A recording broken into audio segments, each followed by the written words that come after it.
It gives me a great pleasure to talk about Cosa here today with this audience and with many friends who took the pains to connect this afternoon. And I figure I'd start with this gripping image of Cosa as drawn by Samuel Ainsley back in 1842 when he accompanied Giorgio Dennis on a momentous journey across central Italy.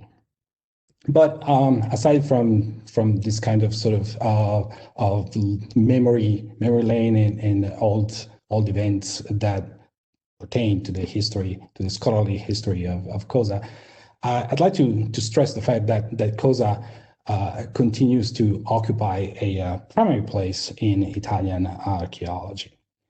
It is a small site with an impressive record of research and publication that began more than 70 years ago under the leadership of Frank Brown of the American Academy in Rome.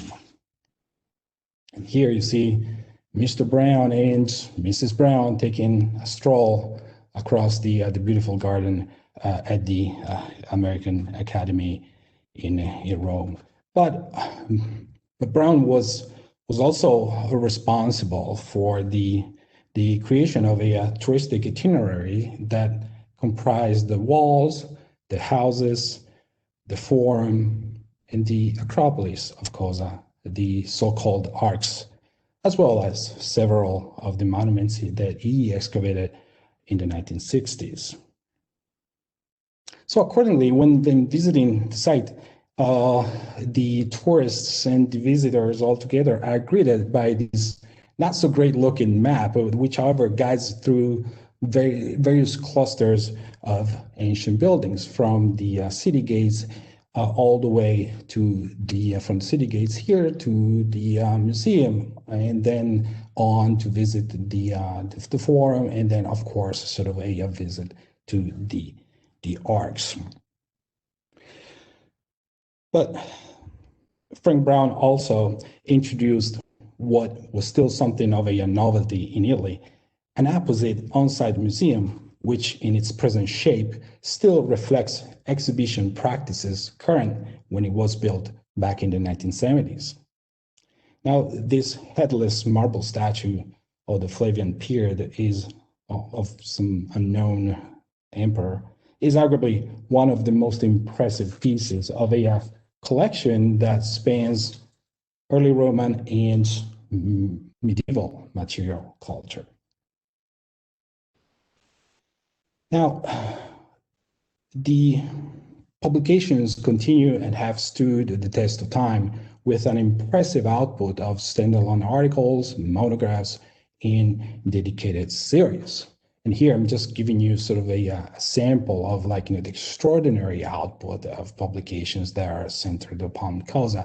Of course, there is the entire list of publications by Frank Brown, and here I have a Cosa 3 only, and then of course Lisa Fentress Cosa 5, which was open to the discourse of long durée, and Maria Teresa Marabini Mose, who wrote on a seminal book on the sigillata at Cosa.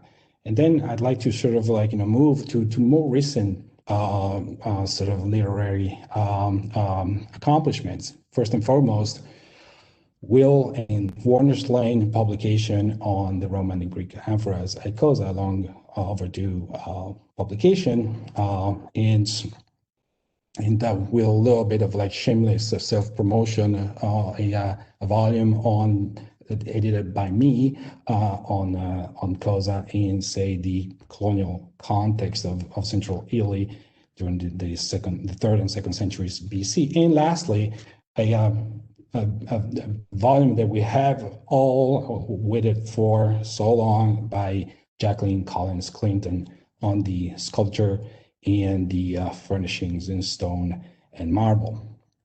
Again, while the record of publications has stood the test of time, the touristic itinerary and the museum less so, imbued as they are with the archaeological and curatorial practices of the day.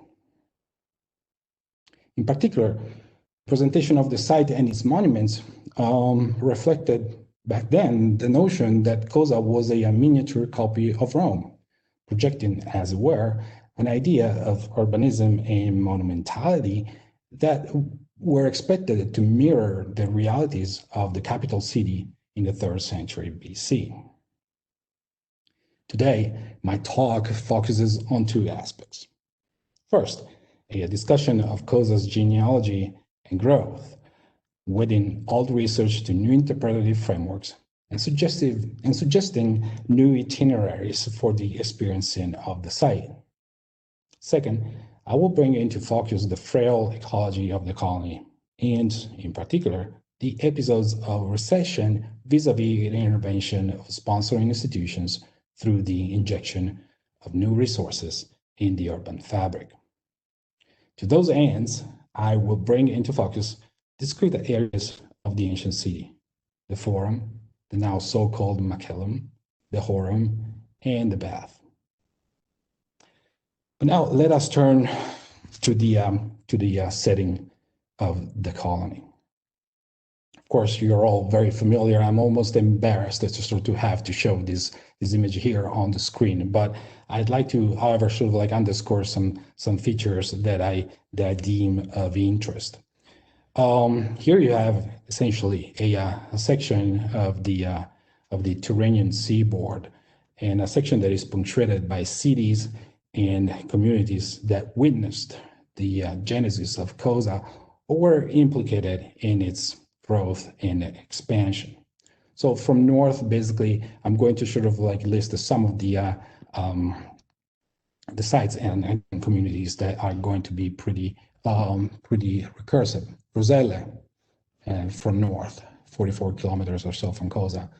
Orbetello, Santa Liberata, a good number of ports: Santa Liberata, Portus Hercules, and Portus Fenilia, which doesn't appear on this map. But then, of course, the promontory of Cosa, with Succosa being sort of the late antique doppelganger. Sette Finestre, a site that is very well known because of its villa. The entire territory is sort of that lays behind it. And of course, Volci.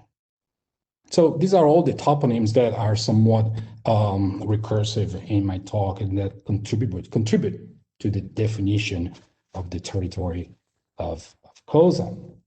Now, Cosa is perched on a karstic promontory overlooking the Tyrrhenian Sea, and the site as a whole measures only some 13 hectares.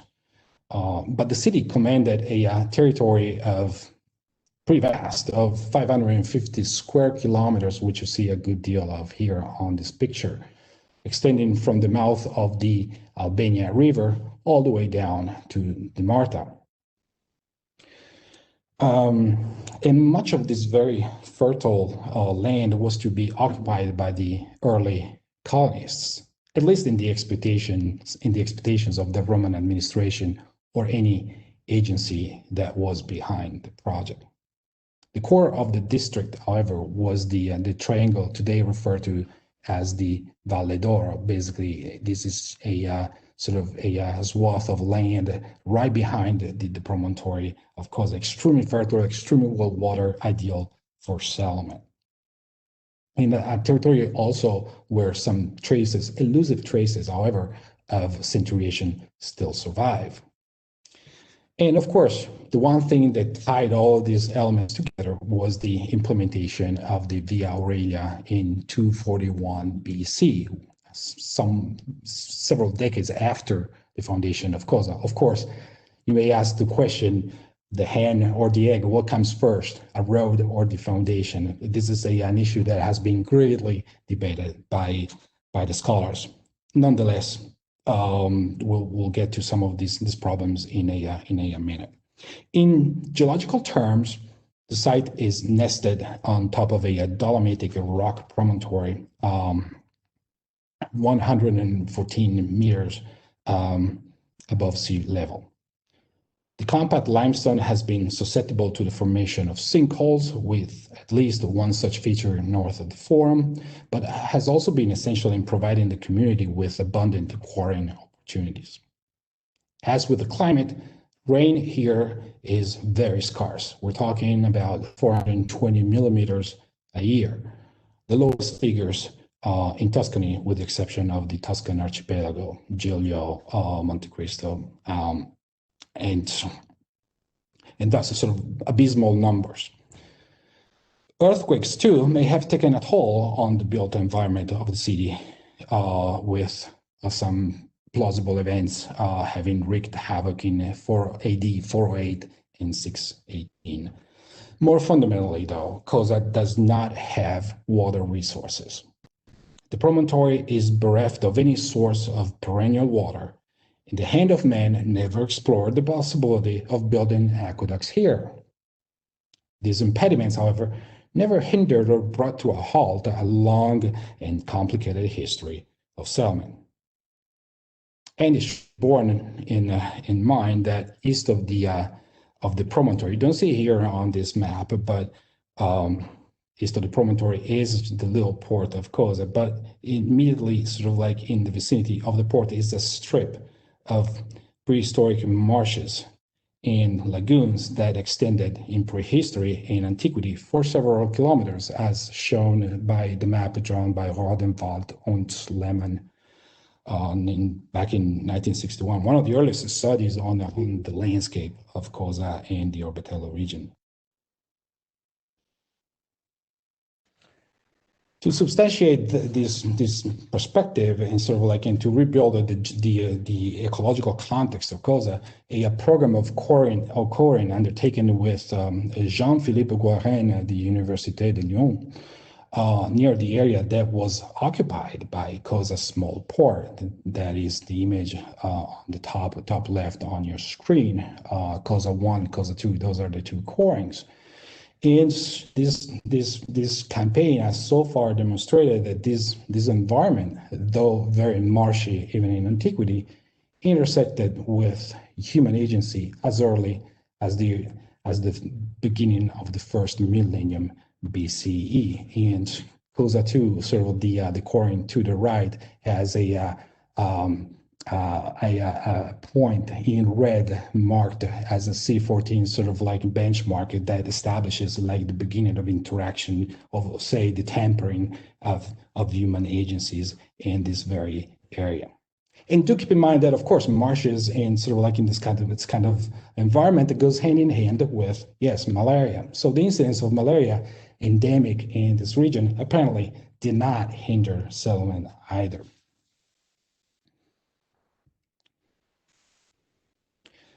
But of course, so we want to get to the history of the foundation. Overall, Cosa's narrative of settlement, despite its ebb and flow and cycling through recession, spans more than 1,300 years. Occupation, albeit discontinuous, with a sequence of at least 6 foundations and episodes of recession, continued at the site through late antiquity and the Middle Ages. The discussion about the circumstances that led to the colony's foundation is typically shoehorned into the upward push of the Roman state after the disbanding of the Latin League in 338 BC.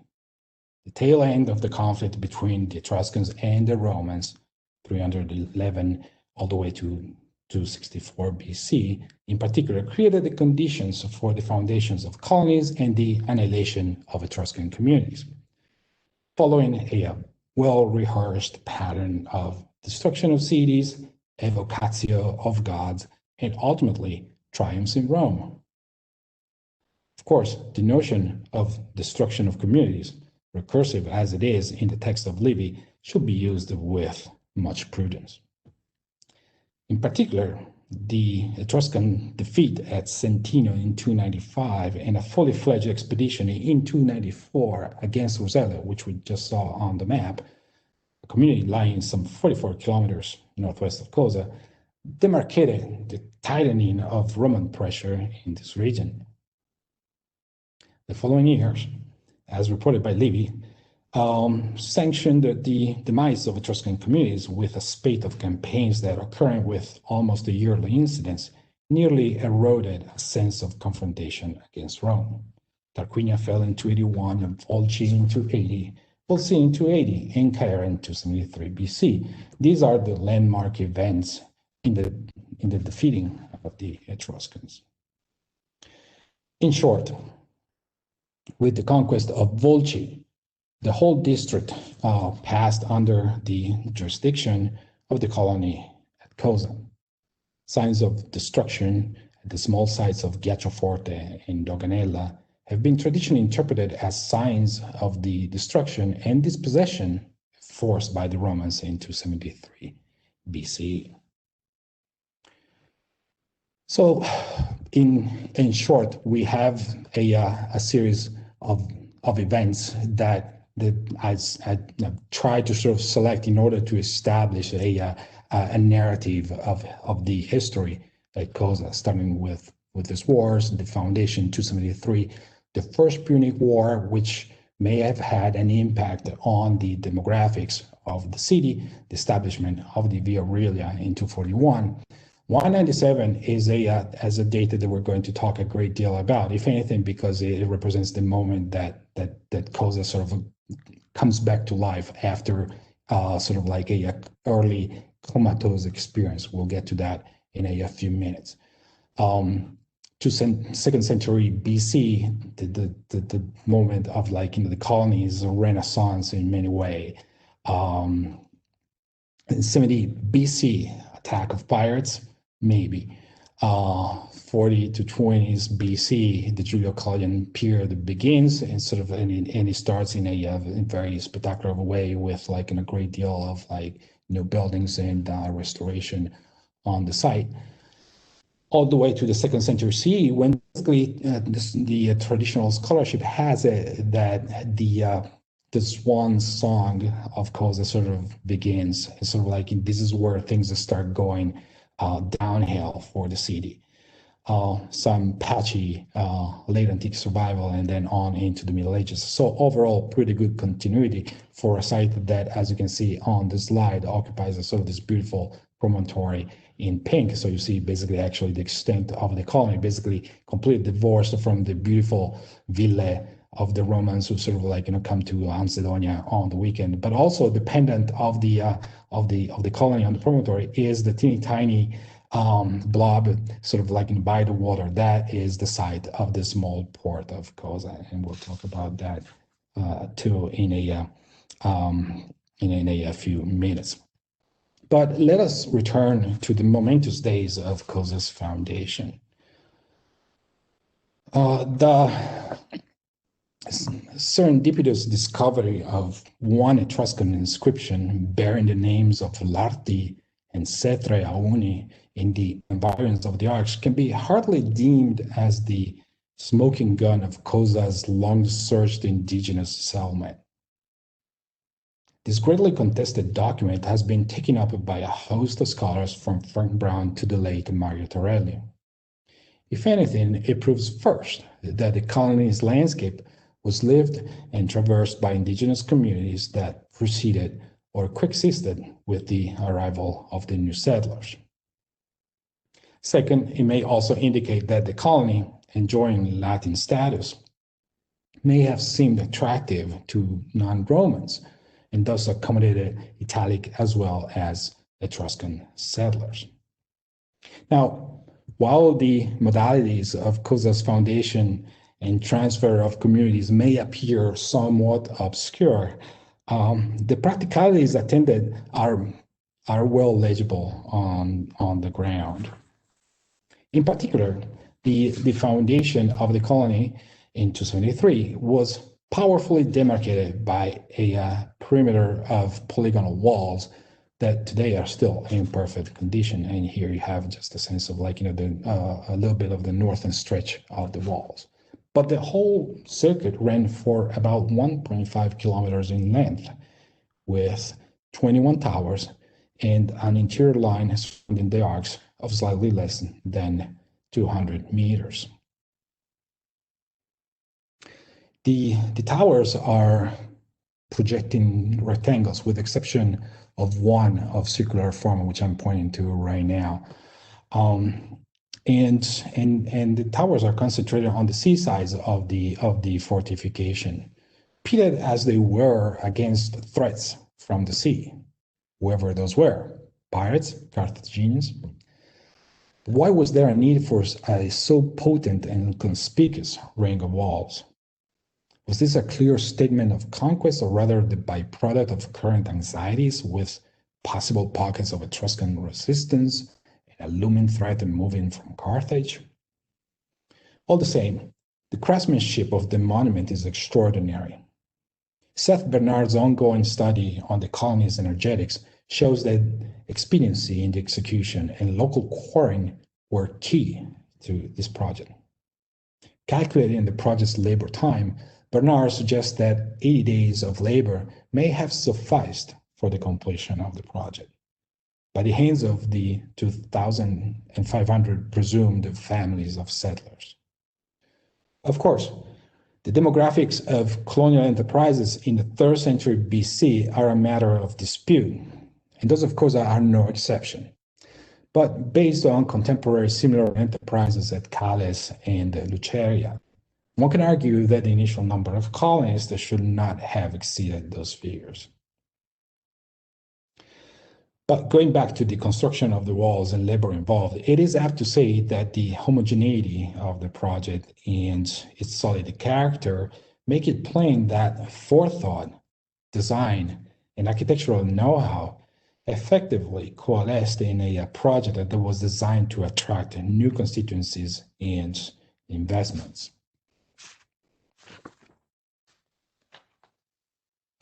The political and cultural implications of this project can hardly be discounted. At that very time, Urbitello, an elusive Etruscan settlement only 6 kilometers northwest of Cosa, was girded with its system of polygonal fortifications, a system that duplicated exactly that of the colony at Cosa. According to Ciampoltrini, Urbitello served as Epineion of Cosa. That is a small military port, a navy facility of sorts. It did not fare well after the 3rd century BC, to say the least, but this is another story. More fundamentally, how the concept of these polygonal walls more subtly identified a local sense of belonging, colored by italic accents, however, has not been sufficiently underscored. At least the 4 villae in the territory of Cosa mimic the wall curtain and its urban space. Villa del Colonna, on your left, is a good case in point. It was built 2 centuries after the foundation of Cosa and commanded a vast fertile territory in the so-called Valedora. Its fortified precinct replicated the masonry of the city in whose territory this rural settlement grew and prospered, celebrating the legacy of the early colony and declaring its belonging to Cosa. But other than attending to practicalities like defining the wall circuit, the Cosa founders had to take on a more stringent task. Providing the community with water was a vital condition for the survival of the colony.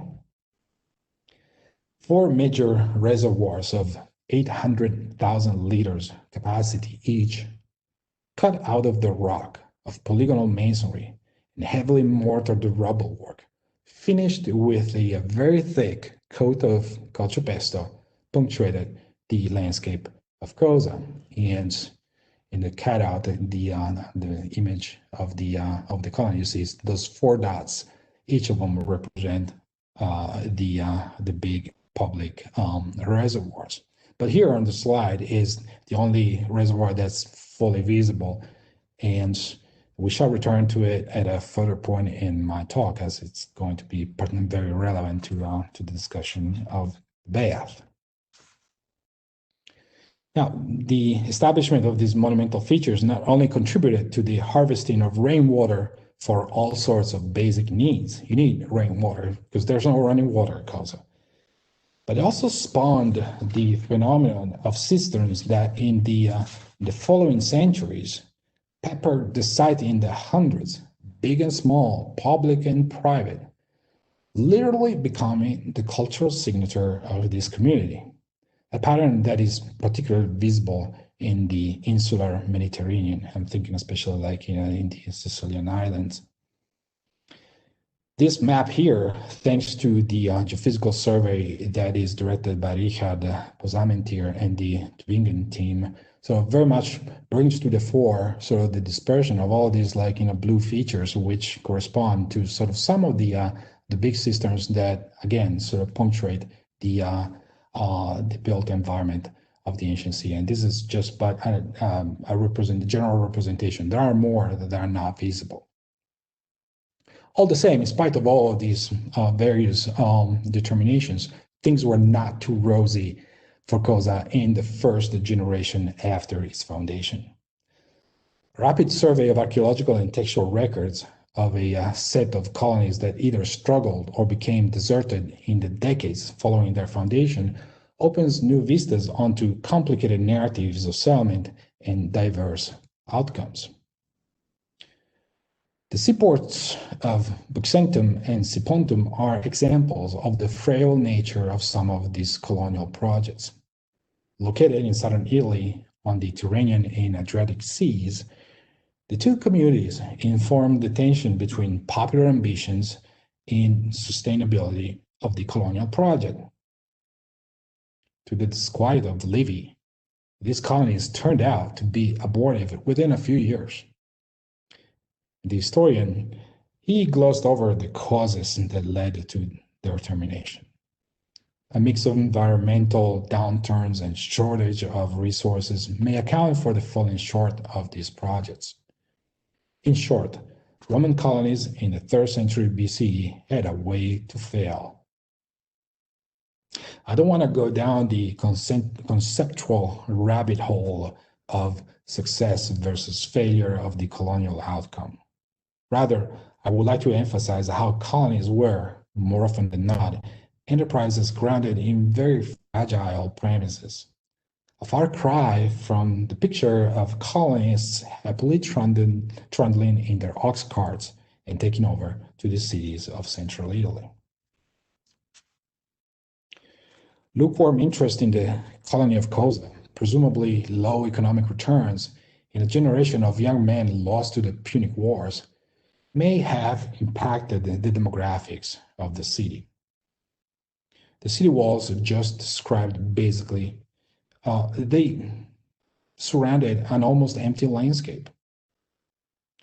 To give you an idea on how little impact the colony had on its surrounding territory, it is worth noting that only 2 new farms are attested in the vast territory of Cosa in the early decades of the foundation.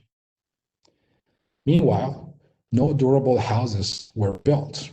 The construction of domestic units within the colony is not attested, based on the archaeological record, until the 1st quarter of the 2nd century BC. Once again, our geophysical survey, directed by Posamentier, makes it plain that entire blocks of the city remained empty and available in anticipation of a construction that, however, never came. This particular block is of interest. It is located at the intersection of Street 4 and D, and it's this rectangle in red. And it illustrates this phenomenon vividly with a big vacuum in a space that was presumably designed to accommodate in the years ahead, in the near future, new units, new construction, and new settlement that, however, never came. And you can see sort of like the block literally being devoid of any activity, with the exception of a teeny tiny small feature that is of use that is unknown. So this very crafty reconstruction of Cosa's early form by Frank Brown himself may not be too distant from the realities of early Cosa. It captures the aspirations of a city that in its early days accommodated only a handful of structures, namely a comitium, a curia, a platform for a sacred area, and a jailhouse.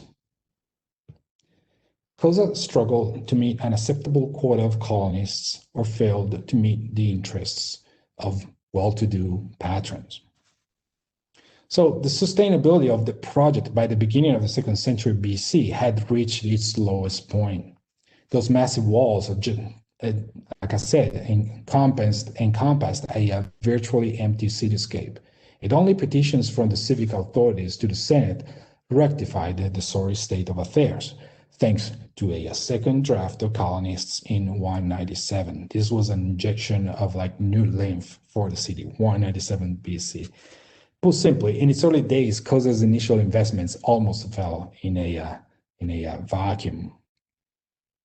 And in 187, the plea of the cousins to the Roman Senate and the new draft reverted this sorry state of affairs.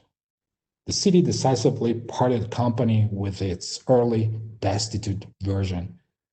Once again, Frank Brown's own drawings convey, albeit with some liberties, the degree of the transformation of Cosa's built environment, offering a snapshot of communal life, and in this case, the assembly debating in the comitium within the context of a forum aggrandized by a host of new buildings, to wit, a three-bay monumental arch, atrium houses, the building of the curia, and of course the basilica.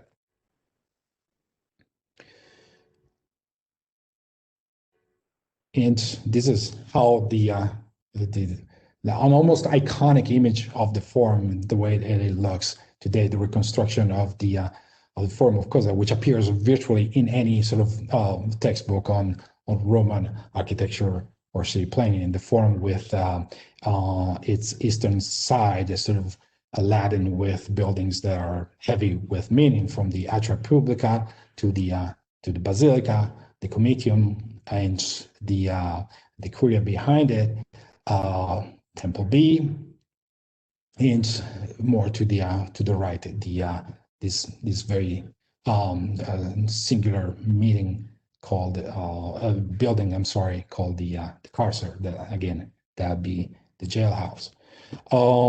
But in more realistic terms, this is how it looks. Today, with like a good deal of the forum being obscured by much vegetation, particularly detrimental to sort of the visibility of the site. And here, so this picture is captured by our drone, and it is sort of fair to say that sort of some of the most important buildings appear like, pretty vividly, at least like, the basilica, but like all the sort of the northeastern component of the forum is like completely like obscured by vegetation. Here, however, sort of like, to the west is the house of Diana, excavated by Lisa Fentress. So by the end of the 2nd century, Cosa, we can claim that Cosa had partially begun to fulfill its expectations. In short, it appeared as though Cosa could aspire to the successful colony tag.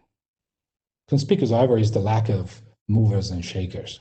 The forces behind much transformation remain difficult to determine. Much recent scholarship, and of course Nick Terrenato, is certainly on the forefront, puts its accents on the role of agency in establishing the colonial milieus. The focus on individuals and private groups as they negotiated the whims of the Roman state is proving effective in evaluating colonial outcomes and their durability. With regard to Cosa, the second deductio, the transfer of population in one of new colonists in 197, accelerated the pace of the town's development. And one wonders whether this process was the outcome of patrons with vested interests in the city and in the territory. In particular, anyone entering the Forum of Cosa after the mid-2nd century BC, or continuing on from there to the Arcs, would have seen examples of public architecture as up-to-date as what was then to be found in Rome. Much innovation radiating from the basilica and the triple bay arch on the eastern side of the forum. And here you see the actual arch not in good shape, but it was still standing, as you can see in the engraving back in the 1820s. And the forum on the eastern side, the triple arch, triple bay arch on the eastern side of the forum, possibly carrying representations of family members and thus foreshadowing or replicating the fornix of Fabianus in the Forum of Rome. So these are buildings that entailed some kind of sponsorship indeed of the highest order. While it is tempting to assign to censors the great works of the Forum of Cosa along the lines of projects that unfolded between 179 and 174 in the Forum of Rome, our hunt for sponsor leads us inevitably to delve deeply into the Cosan community. The Cosans knew Rome, but also the Etruscan environment in which they lived and from which a number of them will have come. Throughout the 2nd century, and even after the achievement of full citizenship in the first, what Mario Torelli has nicely styled the continuing political and cultural absenteeism of these Etruscans continues. They are nowhere to be seen. To cut to the chase, there is no epigraphic record that could rectify the empty page of Cosa's socialites. It may appear as though then these individuals are more likely to be enterprising equestrians than folks anywhere near the rank of senators. A host of names are worth mentioning: Quintus Thessalonius of Etruscan extraction or exposure, the families of the Salvi, Tongidi, Larius, the artisan Marcus Cusonius, Titi, and the entrepreneur Quintus Fulvius. But let us turn again to the built environment of the colony. All of these realities and sort of like all these buildings all together ushered in a solid monolithic picture of the Forum that is now almost, like I said, iconic. But Jimmy Sewell first and Lisa Fentress to a lesser degree have stressed the eccentricities of the Forum and voiced their take on its development, bringing forth new possibilities and not least the existence of a previous Forum better served by the access of traffic. This hypothetical early Forum would have been comprised by streets 5, O, 6, and Q, and thus would have better served the plaza thanks to 3 points of access of traffic passing along the sides. In other words, this solution would have been more congenial in terms of sort of like connecting this plaza with the main gates. Again, sort of Porta Fiorentina, Porta Romana, and then the gate that led all the way down to the port. Well, there is no substantial evidence that supports this perspective. It is a matter of fact that the Cosa Forum, as it stood in its final form, presents some oddities. In particular, the imposition of the Curia and later of the Basilica completely cut off Street 7 from the grid. You see how the Curia and the Basilica completely like severed, sure, like the actual trajectory of the of Street 7. And piggybacking on these very issues, in 2019, we literally brought to light again the northeastern corner of the Forum, thus revealing, after 50 years, a building that has been traditionally interpreted as a carcer, that is the city's original jailhouse. This dot in green, so like in the least known building of the entire Forum. This building, like the public prison in the Forum of Rome, the Carcer Tullianum, also known as Mamertine Prison, consists of a above ground and underground sections connected by a manhole. The above ground section is 10 by 25 Roman feet. The rooms are divided by a 2-foot thick partition, which may have served as a butcher's arch. The walls of the building are incredibly thick, and let me stress this aspect, almost 90 centimeters you can actually sort of get a sense of sort of the thickness here, making the building look particularly sturdy. Above and beyond the discussion of its architectural feats and social implications, topics that will deviate from the scope of my talk tonight, the building offers a noteworthy element. There was a single entry and an exit point that you see here, this nicely laid down travertine threshold. And this entry point led not to the forum, because the forum is actually on the other direction, but away from the forum to Street 7. This would mean that the route from the building to places of trial or punishment would have taken place through Street 7, not the forum. Again, here's sort of the point of access and exit. In short, at Cosa, the public display of justice and punishment was staged away from the forum. Rather, it unfolded along Street 7, a route that the architectural insertion of the Curia and the Basilica eventually cut partially away from transit. But this is also a road, Street 7, that running parallel to the forum, traversed an unknown sector of the city and connected to a monumental feature that the Geophysical Survey was able to identify in 2018.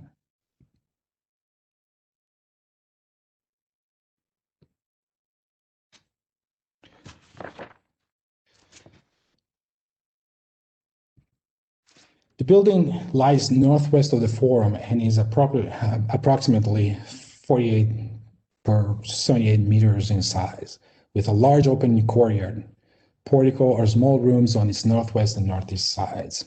The center of the southeastern sector is also a rectangular feature. The monumental character of the building can be gleaned from the 0.90 centimeters 0.90 meter width of one of the walls that appears from the surface. What is more, the masonry consists of large rectangular limestone blocks, thus at variance with Cosa's ubiquitous 2nd century BC opus incertum, mortar and rubble construction. The location of the building is also of interest, both in terms of its positioning in relation to access of traffic and the vicinity to the adjacent forum. In particular, it is served by Street O and thus easily accessible from the northeastern gate, sort of this major gate here, which connected the site to the main arteries of traffic, that is the Via Aurelia, and the road that following that eastern slope of the town eventually merged onto the port's axis of traffic. Overall, location, size, and accessibility make it plain that this establishment must have been included in the initial planning of the colony, or in the 2nd century BC's extensive monumentalization of the city. The function of the building, of course, is the rub, and we should bear in mind that this is but a rendition of a seemingly complicated establishment. Nevertheless, the presence of small units, plausibly tabernae, that is space for retail and commercial activities, may suggest a commercial space, and in particular, the building that accommodated the daily practice and routines of the folks who lived at Cosa. So we're tempted to call this building a macellum. The most compelling example of a structure of this nature, albeit differing in layout and design, I'll give you that. The building that springs to mind is the early macellum and adjacent system of tabernae at Albafucens, a colony founded in 303 BC. An early macellum, flanked by tabernae, was located southeast of the forum and adjacent to the basilica. I'm referring to sort of building to this feature number 4.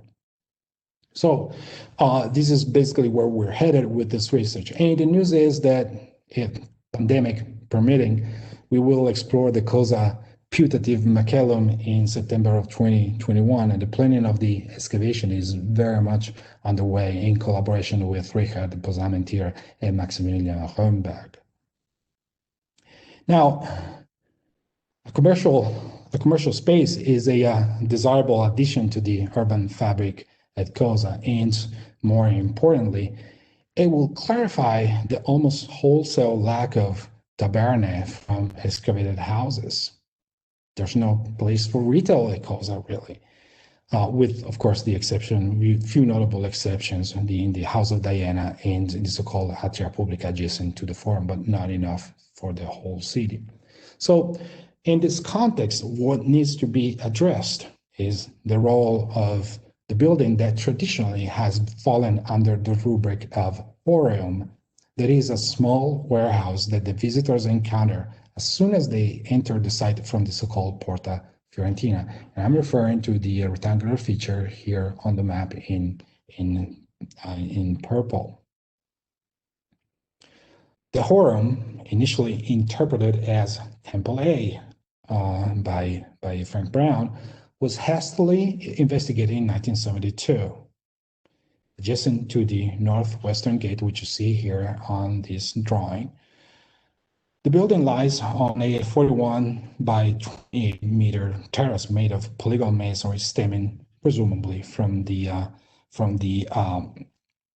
fortification walls. Same polygonal masonry, in other words. Apparently, a system of storage rooms in the rear and possible tabernae on the two wings articulated a space traversed by a drainage channel and accessed via a ramp, thus facilitating movement of carts. The excavation, however, limited its inspection to partition walls and portico, glossing over key issues such as the nature of the finds and phases of use. Further, the field notes mention only in passing the presence of large broken containers for the storage of foodstuff, failing to discuss the nature of the building. A small collection of 2nd century BC to 3rd century AD ceramics offers a general snapshot of the frequentation of the Forum. However, it stands to reason that the planning of the building and its realization, harken back to the early days of the colony in the 3rd century BC. While the test trenches excavated in 1972 could only partially reveal the exact configuration of the building, it nevertheless seems clear that a market adjacent to a principal gate of the town was a key feature early on. It functioned as a portal to Cosa's vast territory and constituents, moving traffic to and from the city thanks to its easy access to the Via Aurelia. It also cemented Cosa to its environs in economic and cultural terms. Grain and timber for ship construction may have been key commodities in the unfolding of these networks. That Umbria and Etruria are praised for their grain in the metrical inscription of Titus Caesius Taurinus from Praeneste should not surprise us.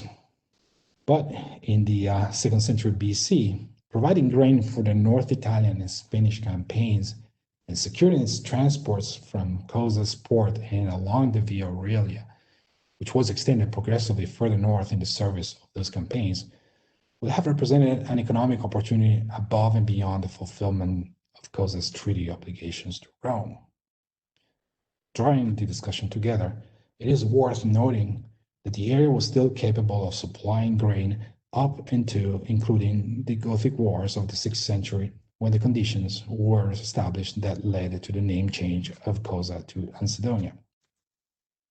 First documented in the 11th century, the name identifies a grain storage facility in Byzantine Greek, and such a facility was part of the late probable castrum on the Arcs.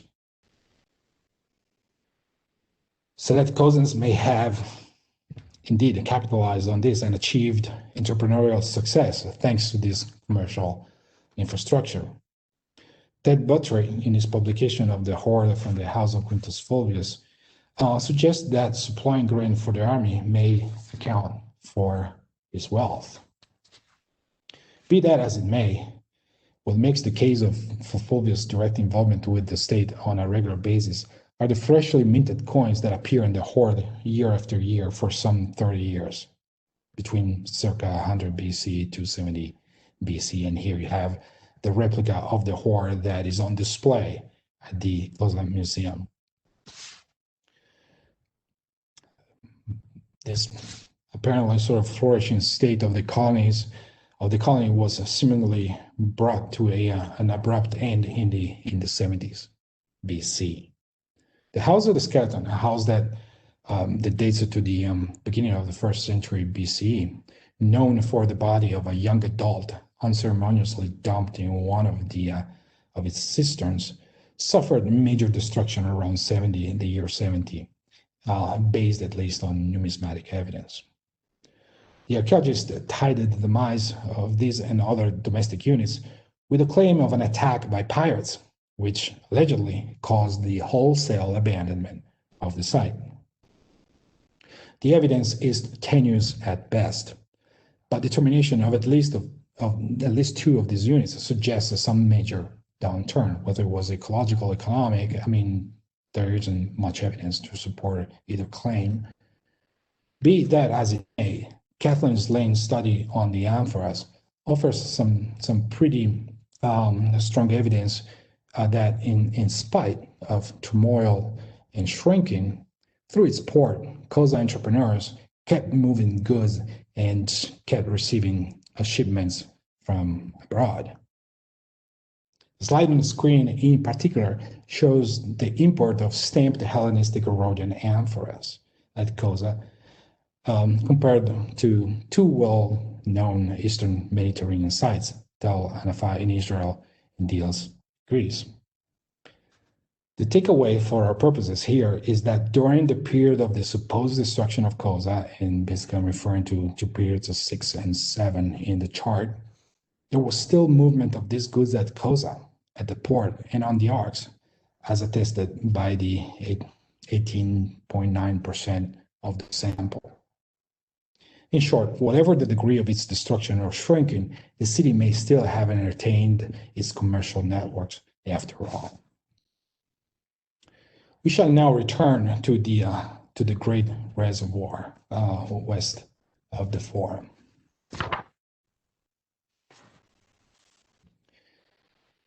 It's in fact a few decades after the destruction of the House of the Skeleton, and presumably much destruction sort of like across the entire site, that the reservoir stopped serving the community as public receptacle of water and rather became the main water supply of a bath establishment. The Augustan era brought about a new sense of civic confidence, it seems, as well as a more concrete money and labor resources. The question remains, though, could Cosa afford to give up a significant portion of their public supply of water? What was at stake? The motives that led the Cosans to renounce a fair amount of their water share are predicated on the ambitious project that involved the reservoir itself and the adjacent bath. The exact agency behind the undertaking is yet to be determined, but the degree of familiarity with Cosa's environmental limitations and sort of a deep knowledge of the landscape veer in the direction of unknown local grandees. Of course, a bath in a city that had no sources of fresh running water sounds like nonsense. The thermal complex at the site of Cosa, however, offers a clear example of how a Roman community, though crippled by the lack of springs and aqueducts, was nevertheless able to secure and husband sufficient water to operate a public bath, thanks to ingenious architectural adaptations and a unique strategy of water conservation. Regulated by the annual oscillation from wet to dry season and plausibly framed by institutional and social norms, this water supply system seemingly served the local community for at least 3 centuries pushing basically the usage of this structure all the way into the 5th century indeed. We shall see why that matters. The size of the Cosa bath is rather modest. We're talking about some 1,000 square meters. Streets 5 and 0 comprise a structure that took advantage of the downhill gradient to enable the flow of waters to its components. Downhill gradient sort of like moving this direction. And any visitor walking along Street 5 and basically seeing sort of what's left of the bath remains perplexed in front of the so-called castellum. That is sort of this feature here on the screen to the right. That is, we refer to it as a castellum. That is an opus incertum base for 4 heavily weathered, elevated rectangular basins with heavy cucciapestle lining and floors arranged in a square, from which water lifted from the adjacent shaft could be provided for the system.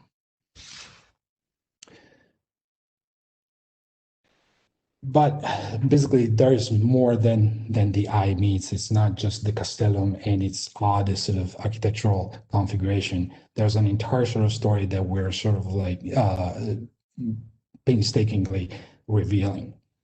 The site where we operate is certainly not conducive to fieldwork. It's been for numerous reasons. But for one, it has been used as a dump by the previous forum excavations. So there's a lot of debris in materials that do not belong to the baths. Second reasons is that it is now the bath is partially obscured by an olive orchard and its secular trees. And of course, all these beautiful trees have to stay. Reason number 3, the complex was robbed of all of its superstructure and decor. The excavation has thus adjusted its strategy to systems of small trenches paired with occasional exploration of larger exposures. Another factor that has greatly slowed down the analysis of the remains is predicated on the collapse of the vaulting systems in many rooms, which may have been caused also, we consider that possibility, by a single devastating event like an earthquake. Like I said, we have like a pretty good calendar of events that may have tampered with the built environment of Cosa. Perhaps like Laura Piccioli will have something to say about that. So complicated realities, but some important questions. Why build a bath? Who runs this thing, and why sort of it is still in use for a good 3 centuries at the very least, if not 4. The research basically sort of draws upon sort of early analysis and primarily, well, in the field notes of Frank Brown. Frank Brown had an interest in exploring the bath. However, sort of his desire to eventually sort of launch an investigation, a fully fledged investigation of the bath, was sidetracked by the construction of the museum. So basically, that project ended up on the back burner until fast forward, say 1991. Yes, Ciampoltrini of the Superintendenza della Toscana, he sort of took on the building and sort of mapped it for the very first time. And basically, he was looking at the castellum, the shaft, and the basins, and he produced sort of like the first legit map of the site. But a presentation now at this point of the building is in order. I'm gonna basically, seems like basically the bath has a twofold sort of structure. In the sense that there's an underground element and then above ground sort of series of features. I'm going to, for the time being, focus on the underground and basically sort of present sort of like the actual engines and sort of like the actual hydraulics of the bath. The cistern, a sluice gate, sort of that control the sort of the amount of water that pass, and you consider that they could only like let this certain amount of water pass because there's no water at Cosa, so they had to measure that carefully. Sluice gate, and then a tunnel, 17-meter long tunnel that would basically convey the water into a pre-existing cistern, probably of the early 2nd century BC. And then this cistern basically will convey the water into sort of the shaft, so via this very awkward extension. But basically, all this will function in terms of thanks to gravity flow. This is the tunnel, the way it looks today. It kind of looks like a World War II shelter. It's in pristine conditions. The culture paste is super fabulous, very thick and durable, and very heavy. 70-meter long, 1.90 centimeters high. Also sheathed in hard, durable, waterproof mortar. It had a slope of 0.036 meter per meter, an engineering approach employed by countless Roman aqueducts so as to generate the gravity flow. Here's a 3D model of the the cross section of the building, and with the presentation of all the underground components. Again, it all begins with the big reservoir, the sluice gate here, sort of a way to control the amount of water, the tunnel, the cistern, and from there the shaft, and sort of like, and then water is pumped out. And here's the shaft. Basically, we're back on the ground.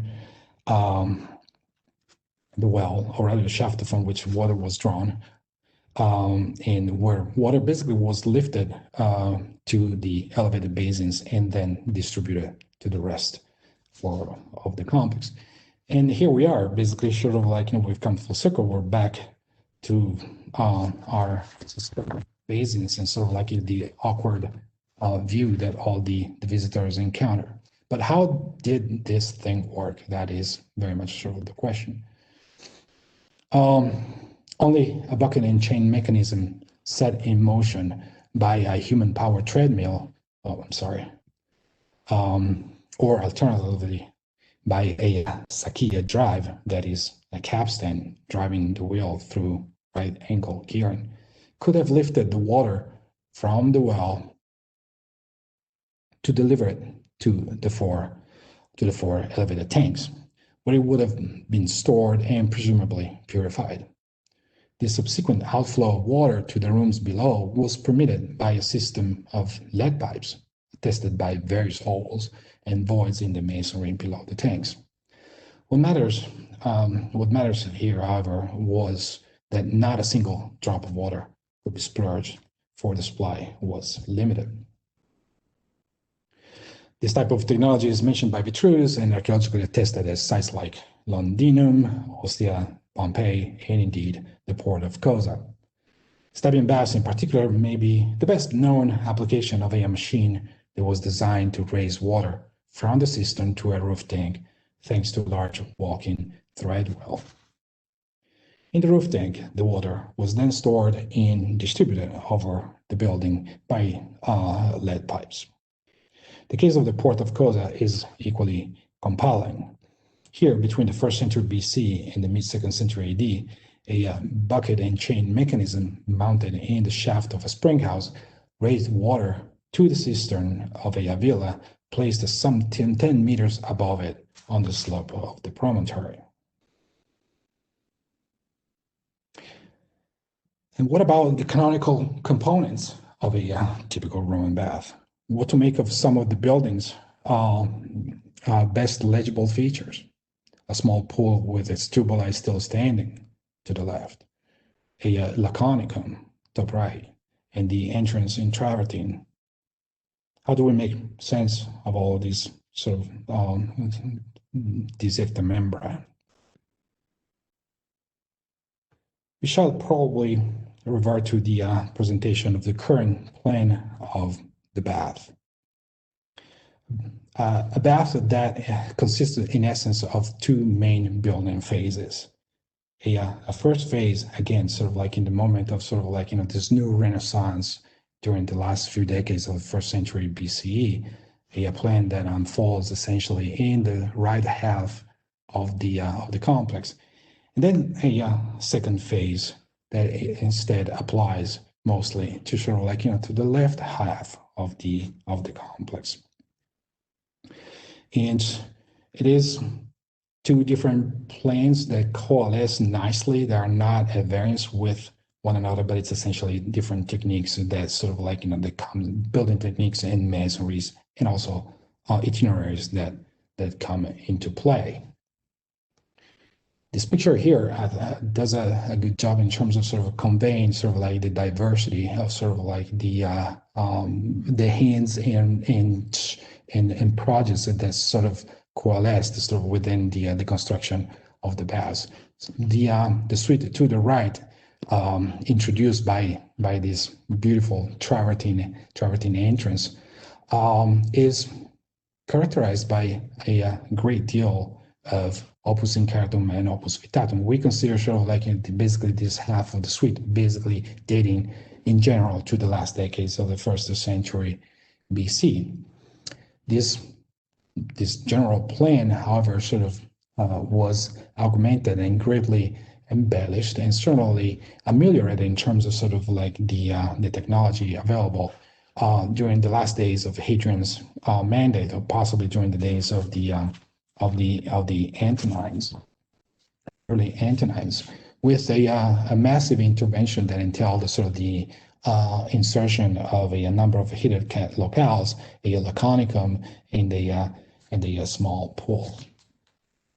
The one wrinkle, however, is that the last two seasons of excavations have brought to light under sort of like these structures in brickwork, again, structures in some earlier phases in opus incartum, which attest to the presence of buildings, presumably houses, that preceded sort of like the superimposition of the bath suite. So we have a good deal of nice complexity that we must reckon with.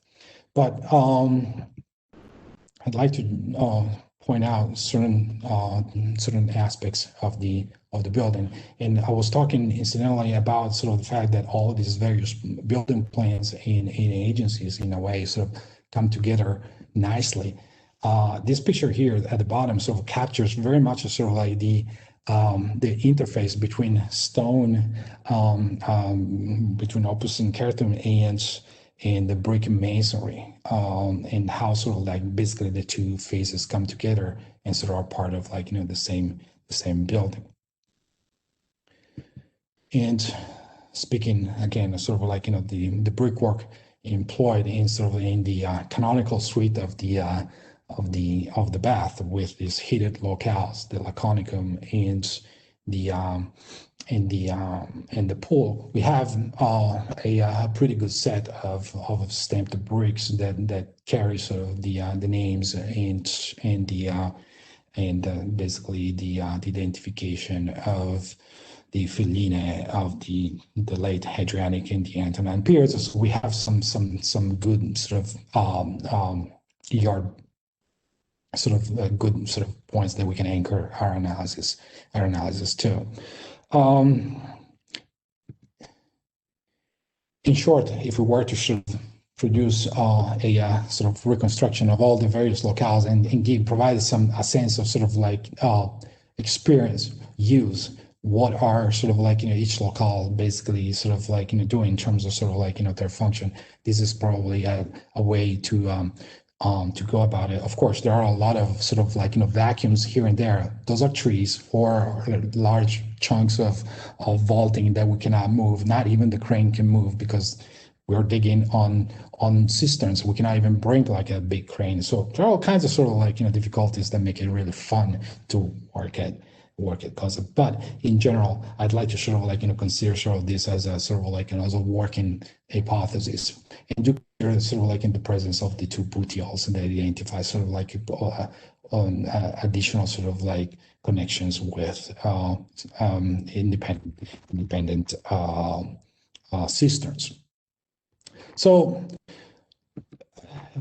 those are the main points, sort of like, and as I draw near my conclusion, sort of the whole concept of a bath at Cosa, sort of what really matters here is how to not splurge a single drop of water, make sure that every single drop is counted. I mean, like I said, you know, the conditions, the environmental conditions are known, and basically those who built and administered this bath knew exactly what they were up against.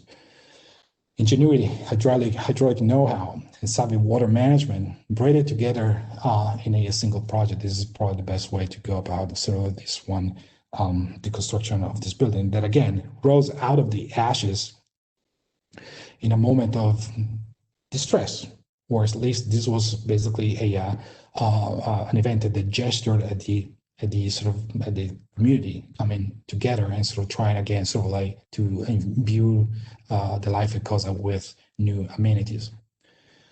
This usage of water, sensible, could it be sort of indicative of sustainable practices, a sustainable mentality, the ability to sort of like calculate exactly sort of how much water we need this year for this thing to run. What matters here is that we're writing a sort of a new chapter in the history of Cosa, post-Hadrianic, at a time when basically traditional scholarship discounts any traces of like serious life. And lastly, I should mention that this, no matter how impressive and charming altogether, because it doesn't look good, but still it works really well. This complex does a great job in terms of functioning, and it functions for many years. But it's the terminal point of 500 years of water system developments of like trial and error and gazillion cisterns that were built at Cosa. So Frank Brown basically had